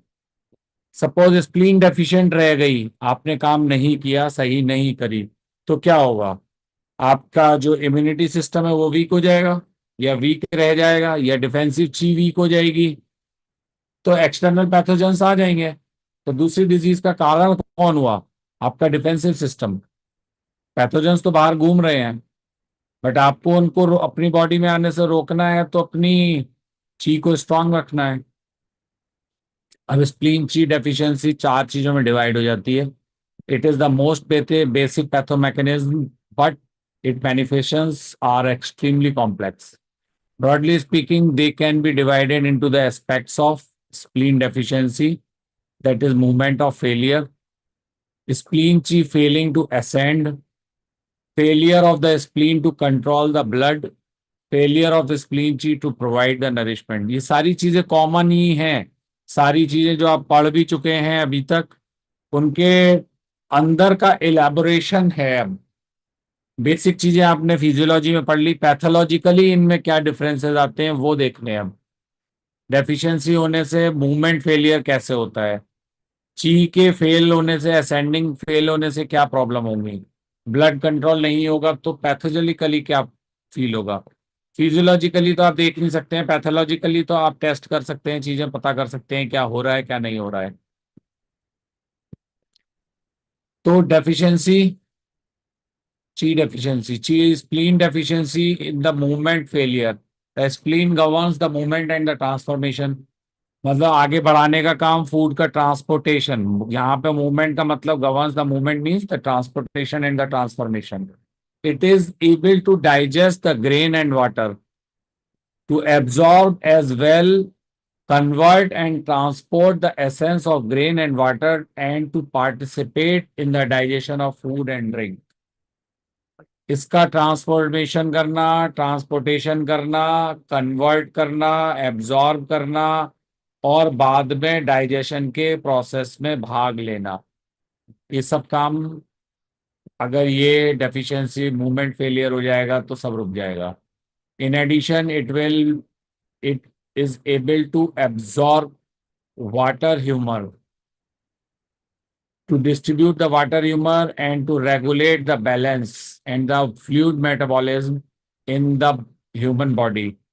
Spleen chi deficiency causes the breakdown movement of the and transformation functions. तो क्या होगा? ग्रेन और वाटर का मूवमेंट नहीं होगा, और डैम्प फॉलिंग ट्रांसफॉर्मेशन होगा। अगर वाटर डैम्प क्रिएट करेगा तो वाटर डैम्प से रिलेटेड प्रॉब्लम्स आएंगी। पानी जम गया, कहीं घुटनों में पानी भरा हुआ है या एंकल में पानी भरा हुआ है, स्वेलिंग आ रखी है, वो क्यों है? क्योंकि आपका स्प्लीन का मूवमेंट प्रॉपर नहीं हो रहा है। दूसरा क्या है? स्प्लीन ची फेल हो गई तो क्या होगा? The spleen and the stomach are the pivot and chi dynamic ascending and descending in the human body. The ancient text क्या कहता है इसके बारे में? The clear swiftly transform into chi and relies on the spleen chi to ascend it to the lungs. Clear जो आपका होगा ची का पार्ट, वो आपके ascend होगा और अपलिफ्ट होके लंग्स तक जाएगा, और जो क्लियर नहीं होगा वो आपका ट्रांसपोर्ट होगा इंटेस्टाइन के लिए।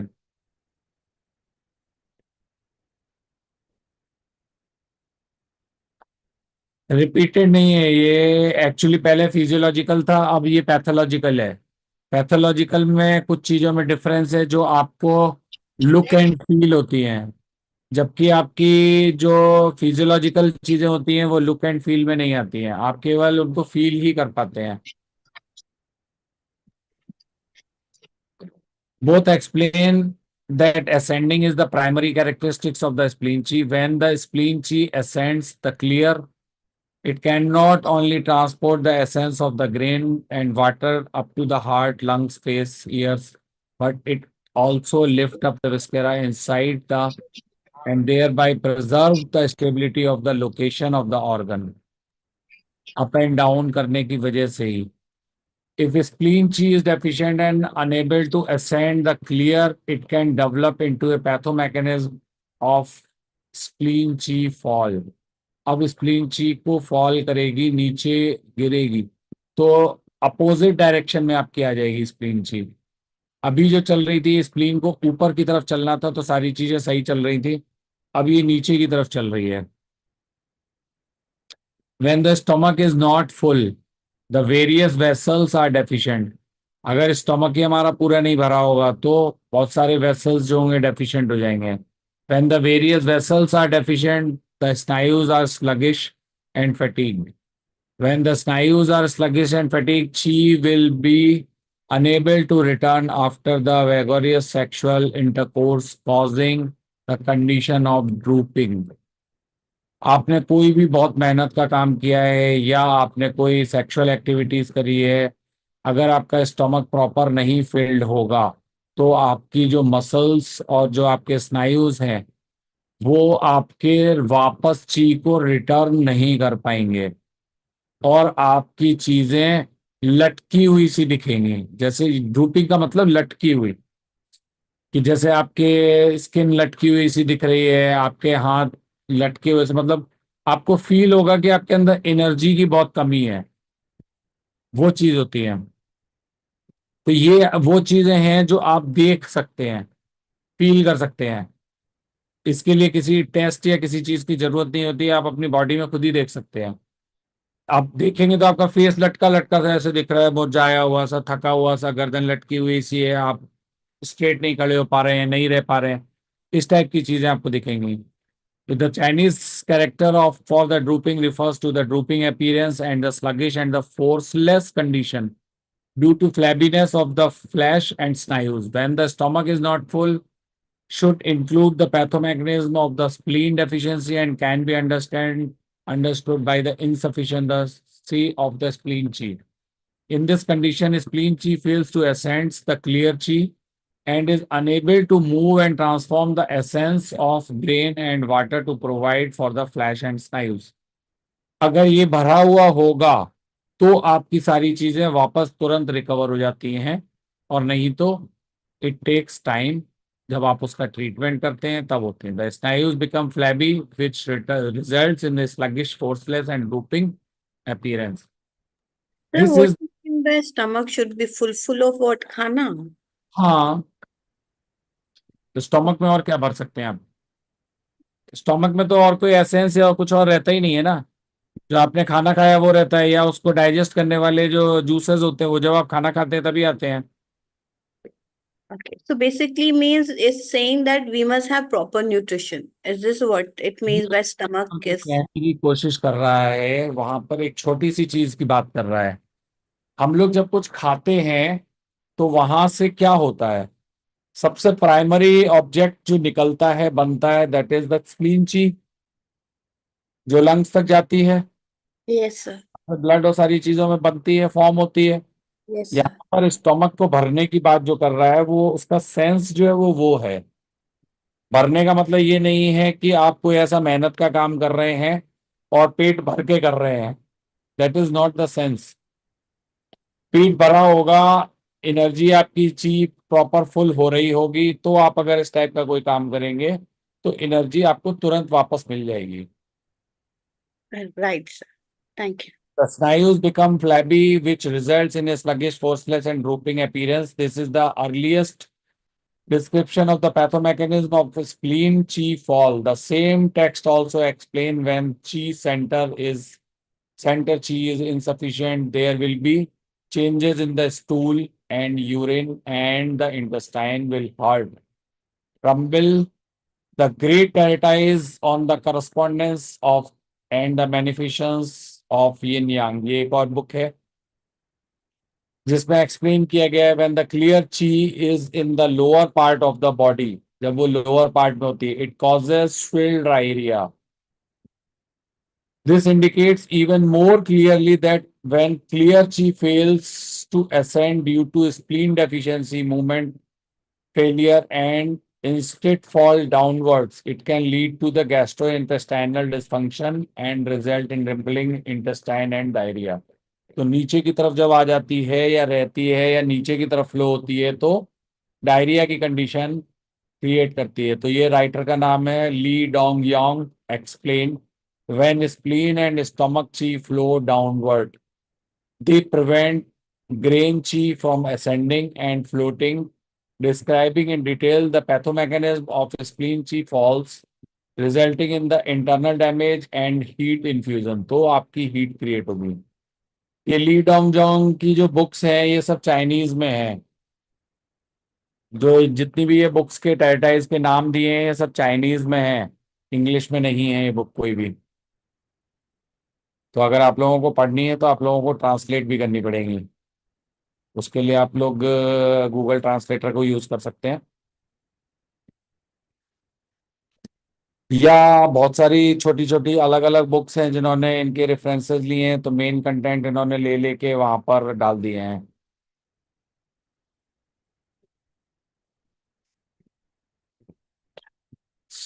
The two terms ascending and descending are particularly vital. When spleen chi falls, consolidates a disease, even if it does not fall, but merely fails to move and transform. It is still a disease. अगर कोई movement भी proper नहीं हो रहा है, there is no movement in proper, either it is in the ascending or descending form, then also it will be a disease. अगर spleen ची upward नहीं जा रही है या स्टमक ची डाउनवर्ड नहीं आ रही है, then also it will be a disease. अगर वो वहीं पर स्टिल है, असेंड नहीं हो रही है तो कोई प्रॉब्लम नहीं है, असेंड हो रही है तो कोई प्रॉब्लम नहीं है, अगर नहीं हो रही है और वहीं रुकी हुई है तो भी प्रॉब्लम है. According to the progression of the pathomechanism, spleen chi fails fall can divided into the 3 levels. 3 अलग अलग लेवल्स में होती है spleen chi. Falling to ascend नहीं हो रही है, सेंटर बर्नर ची में स्टैग्नेशन हो रहा है, या आपका falling of the chi dynamic में प्रॉब्लम आ रही है. ये आपका कल करेंगे, कल नहीं परसों, बहुत सारा है, परसों करेंगे. इंग्लिश वर्जन बुक नहीं मिलेगा क्योंकि इंग्लिश में ये बुक्स हैं ही नहीं राइटर्स की, किसी ने उनको कन्वर्ट या ट्रांसफॉर्म नहीं किया है, कोई स्क्रीन ऐसी नहीं मिली. एक्चुअली कोई भी बुक का पूरा कन्वर्जन आप जब करेंगे लैंग्वेज में तो बहुत सारी चीजें होंगी जो प्रॉपर कन्वर्ट या प्रॉपर सेंस में नहीं आएंगी. अगर उसका प्रॉपर सेंस नहीं होगा, हमारे ग्रुप में भी नहीं है. हमारा ग्रुप तो आपको, जिस ग्रुप से आप लोग आए हैं वो सारे मेरे ही ग्रुप हैं. हाँ, तो अभी आप लोगों को जो क्वेश्चंस पूछने हैं वो आप लोग वो पूछ सकते हैं. ऐड नहीं है तो आप ऐड हो जाइए. ग्रुप का लिंक दें आपको क्या?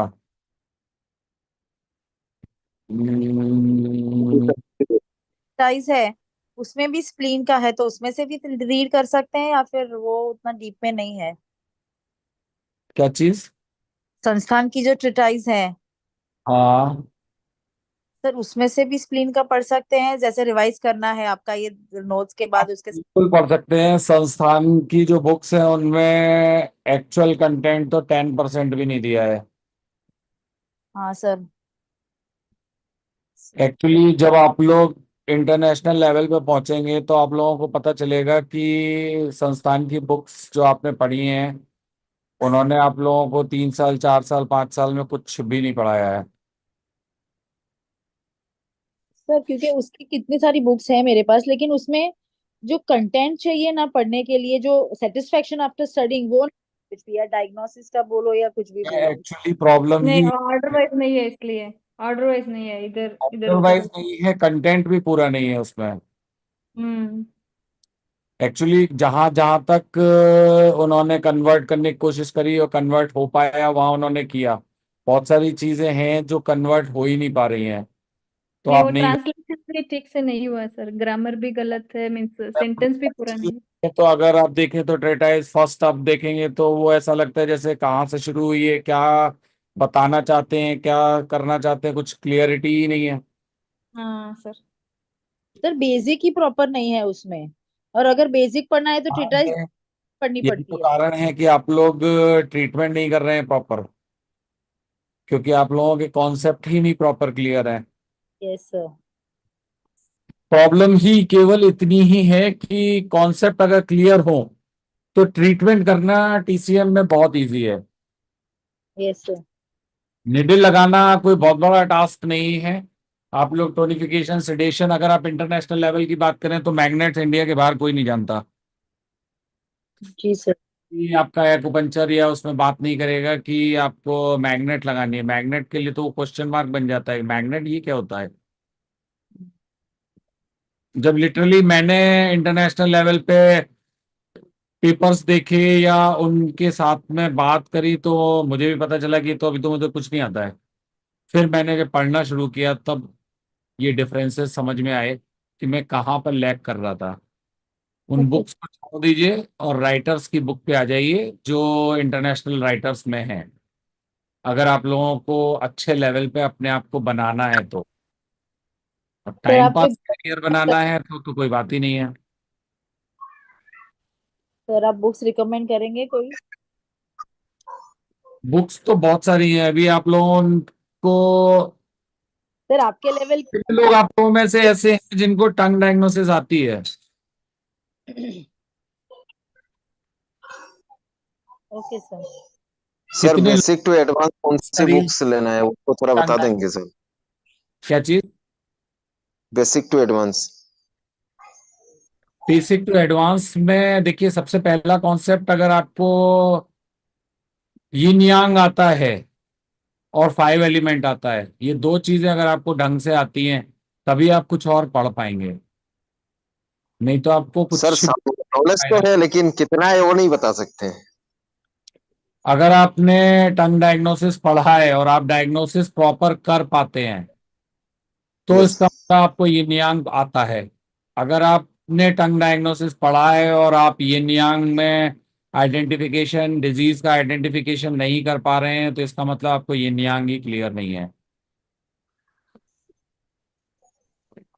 सर डायग्नोसिस तो करते हैं कभी सही कभी। अभी ऐसा है ना, कोशिश करते हैं, ऐसे बात नहीं है। नहीं नॉलेज नहीं है ये नहीं कह सकते हैं। तुक्का मारने वाली बात नहीं कर रहे हैं आप। नहीं सर वो नहीं डायग्नोस करें बोल और रहे सर, डायग्नोस कुछ कुछ सही ऐसा है हो। सर जैसे। सर ऐसा है जैसे मैं ये नहीं कहूंगा जो मैं बहुत बड़ा एक्सपर्ट हूँ, लेकिन ये भी नहीं है जो है ही नहीं नॉलेज। मैं क्या कहना चाह रहा हूँ आप वो समझिए। आप जो चीजें, जितनी चीजें आपने किसी की टंग में या पल्स में या किसी चीज से डायग्नोस करी हैं, क्या वो आपके लेवल पे परफेक्ट हैं? आप कॉन्फिडेंट होते हैं? जो पेशेंट आपको सिम्टम्स बता रहा है वो आप टंग पे आइडेंटिफाई कर पा रहे हैं? जब मैंने जी सर। मैनी मिंकोवा से हम्म। पढ़ा था तब मुझे भी ऐसे ही लगता था आप लोगों की तरह कि पता नहीं मैं सही हूं या नहीं। बट आज मुझे पता है कि मैंने जो डायग्नोस किया है वो सही है। मैं डायरेक्टली उन्हीं से पढ़ा हूँ जो एक इकलौते दो ही लोगों के टंग डायग्नोसिस के कॉन्सेप्ट चलते हैं, एक कैम का और एक ज्ञानी मेंचोवा का। तो दूसरे पढ़ा ही हूँ, इसीलिए वो डिफरेंस आपको फील तब होगा जब आप इंटरनेशनल लेवल पे पढ़ेंगे।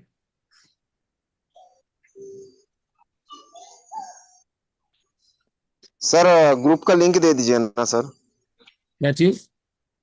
ग्रुप का लिंक दे दीजिए ना। ग्रुप का लिंक ग्रुप में डाल तो यहाँ चैट बॉक्स में डाल दिया है। नहीं सर आया नहीं है। अरे मैंने डाल दिया है, इसको देखिए आप, चैट बॉक्स में पड़ा है। अच्छा, जय किरण को एक सेकंड, मीटिंग रूम, हाँ है सर, ग्रुप में है सर। डाल दिया मैं फिर से डाल दिया। टंग डायग्नोसिस से 100% पता चलेगा disease because one patient brush नहीं करा, आपका पास आया, आप कैसे डायग्नोस सही बोलेंगे हो? देखिए, टंग डायग्नोसिस 100% डायग्नोसिस नहीं करता है, और 100% डायग्नोसिस अगर आपको जाना है तो आपको कम से कम 2 से 3 डायग्नोसिस मेथड आने चाहिए, जिसमें एक मेथड आपका टंग हो गया, एक पल्स हो गया, और उसके अलावा आप कोई सा भी एक मेथड कर सकते हैं, चाहे आप क्वेश्चनायर से के थ्रू पूछ सकते हैं चीज़ें, सिम्टम्स, या आप बहुत सारी चीज़ें फेस के थ्रू भी डायग्नोस कर सकते हैं। बहुत सारे डिफरेंसेस हैं जिनके थ्रू आप चीज़ें कर सकते हैं।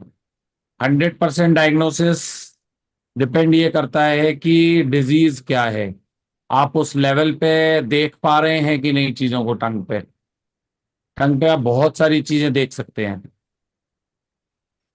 जर्नल चीज़ें ही नहीं, आप बहुत सारी एडिशनल चीज़ें भी देख सकते हैं जो आपको नॉर्मली कोई नहीं बोलेगा।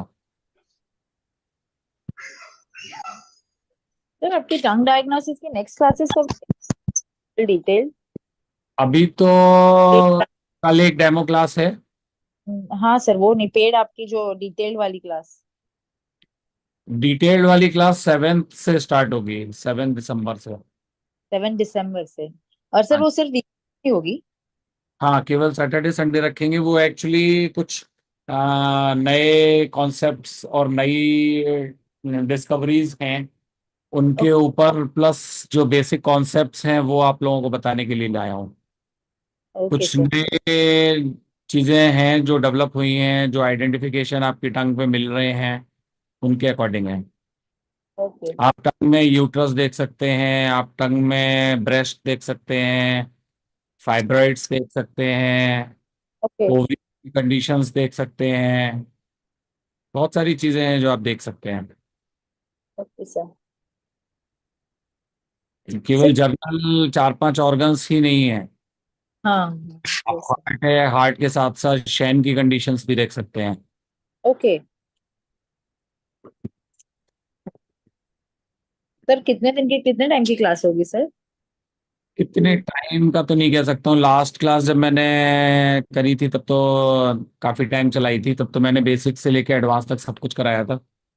अभी तो मैं चाहता हूँ कि जिन लोगों को बेसिक टीसीएम आता हो वही लोग करें तो ज़्यादा अच्छा है, यस सर। क्योंकि समझ में उन्हीं के आएगा। बाकी लोग करना चाहे कर लेते हैं, लेकिन मैंने तो शुरू ही एक्चुअली पढ़ना जो था वो डायग्नोसिस से ही किया था। ओके मैं उससे पहले ये सारी चीज़ें जानता ही नहीं था टीसीएम के बारे में या किसी के बारे में। सबसे पहले मैंने डायग्नोसिस ही किया था। Okay sir. और आपके संस्थान में अर्चना दुबे जी हैं, उन्हीं से किया था। सर मैंने संस्थान से नहीं किया है टीसीएम, मैंने यहाँ से बॉम्बे से स्टार्ट किया, बट फिर एक रीजन उन्होंने क्लासेस बंद कर दिए तो हार्डली। लेकिन आयुर्वेदिक एक्यूप्रेशर संस्थान के एक स्टूडेंट से किए थे मैंने, तो टीसीएम फिर देन। मुझे मुझे आयुर्वेदिक का कॉन्सेप्ट तो समझ में ही नहीं आया बिल्कुल ना। मैं